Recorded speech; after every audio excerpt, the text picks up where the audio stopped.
Hello everyone, welcome to install Mania. In this tutorial, I will going to show you how to install Picasa. Google Picasa is a very popular image viewer software for Windows operating system. It is very old software, but it is very popular software still now in 2023. So in this video I will going to show you how to install Picasa on Windows 11 PC. So at first I go to my browser, I click on browser icon and it is opening. So I search on Google Picasa and hit enter. After that we see some link, but I click on up to down websites link. So Picasa for Windows, I click on it. So I click on get latest version and then I click on download button. So within few seconds it will start downloading. So I click on start download.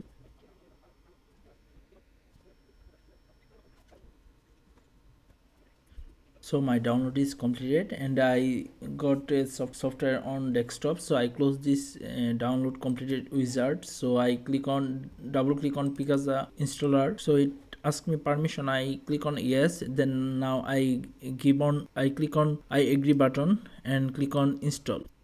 So my installation is completed. So I uncheck these two option and I click on finish button. After that it asks me permission which folder I want to scan. So I click on search my whole computer for pictures. So when I click on continue, then it asks me again which type of file want to scan or view by this Picasa. So I click on this and this format. So I click on finish button. Then Picasa will start scanning my whole PC for images and it will show on this area. So that was my video. If you like this video, please hit the like button. If you watch this video on YouTube, please subscribe my YouTube channel. If you watch this video on my Facebook page, please follow my Facebook page. Thank you for watching this video.